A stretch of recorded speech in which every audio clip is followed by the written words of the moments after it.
Sorry, my cat is shaking the tripod. Hi, you're on camera. The whole world can see you.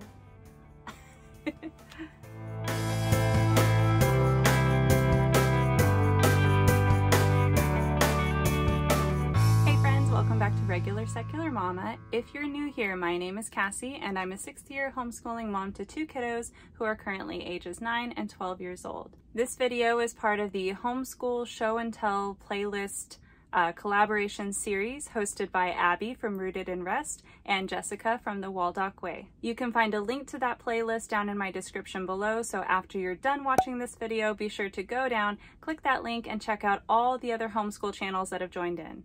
Not too long ago, I shared a video talking about how I do regular reflections as part of my homeschool planning and what sort of reflections I had when I sat down to think about how our school year was going over the winter break. So kind of tacking along to the end of that topic, I'm going to share today some homeschool goals and resolutions that I have. So after doing some reflections, these are some things that I want to really focus on for the remainder of our school year.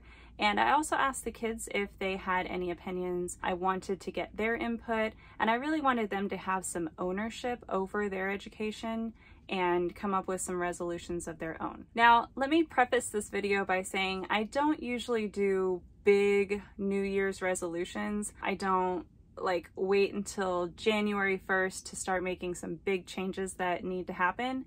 That's why I shared in my other video, I do regular reflections, especially when it comes to homeschooling. Things are always changing, the kids are always growing, our needs are always changing. So these sort of tweaks and adjustments happen throughout the year. But the new year, it does feel good to kind of start with a clean slate and to feel like you're getting a fresh start.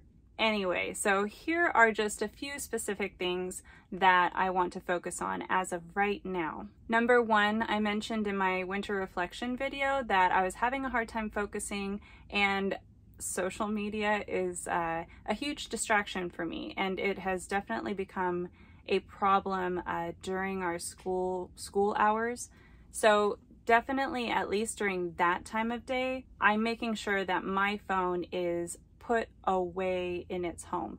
I don't sleep with my phone in my bedroom, and I don't really like to have it on my person all the time, so it usually lives in like a basket on my kitchen counter, but I'm making a conscious effort to leave it there for the entirety of our school hours so that I'm not distracted.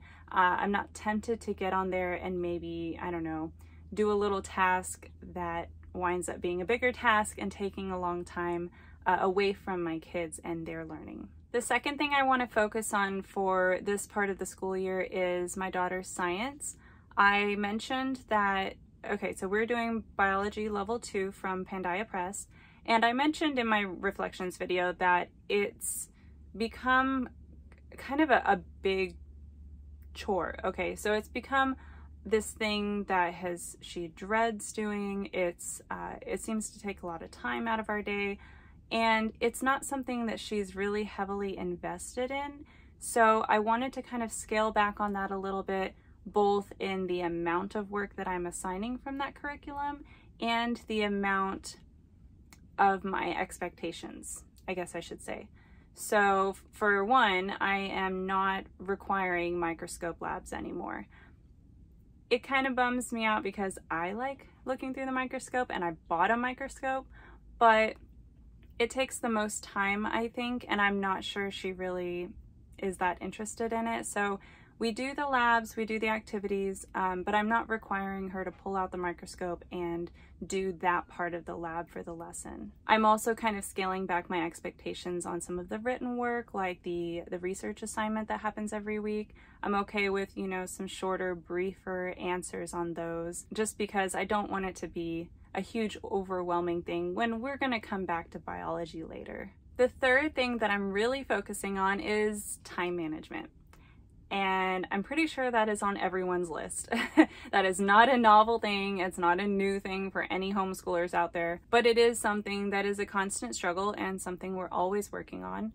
And I think I tend to let things slide a little more than I maybe should, and I know that's a matter of opinion, but I feel like I'm doing them a disservice by not allowing them to experience the loss of, you know, the missing out on things because schoolwork is not done. So for example, we go to a library, one of the branches of our library, every Tuesday, and they have a creative lab. It's really cool. It's like kind of like a computer lab, but on steroids. They have 3D printing, they have coding programs, they've got people in there helping kids who come in and want to work on stuff. And every Tuesday, they usually have some kind of tech STEM related activity going on. So that's the day we normally go to the library.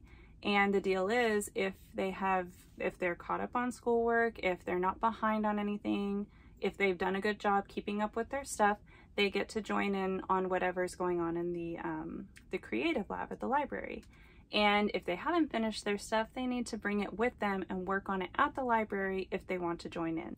Now, that being said, that it's so fun and it's such an enriching thing for them to do, and I don't like taking that away, but I don't know, I think that I let that slide a lot more than maybe I should.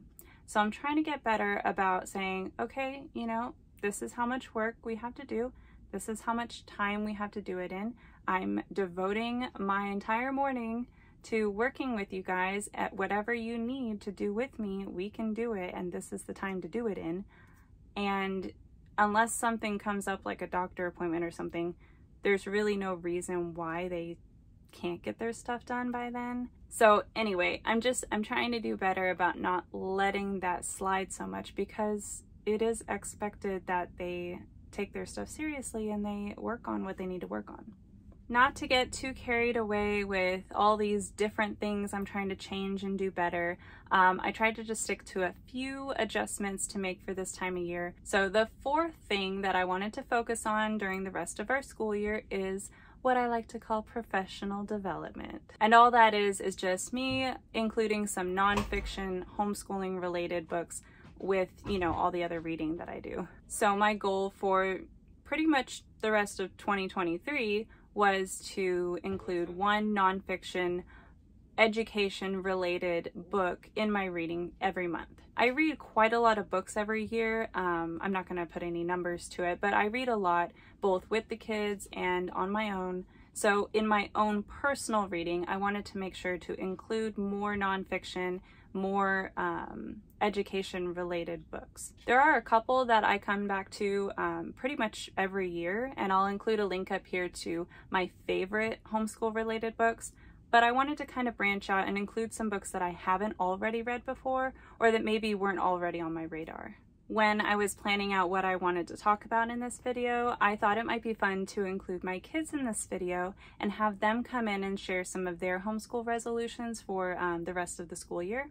They declined to come onto camera, but they did tell me a couple of things that they're interested in learning and what they really want to focus on when it comes to schoolwork. My daughter has decided she wants to learn Japanese, and she started on that actually before our winter break, but she said she really wants to focus on that for the rest of the school year and get better at Japanese. And then my son said he really wants to get better at French, which is what he chose to work on. They are both really interested in improving their drawing skills. They're skilled artists, especially my daughter. She draws manga style art, and she's pretty good at it, and she really wants to focus on improving that.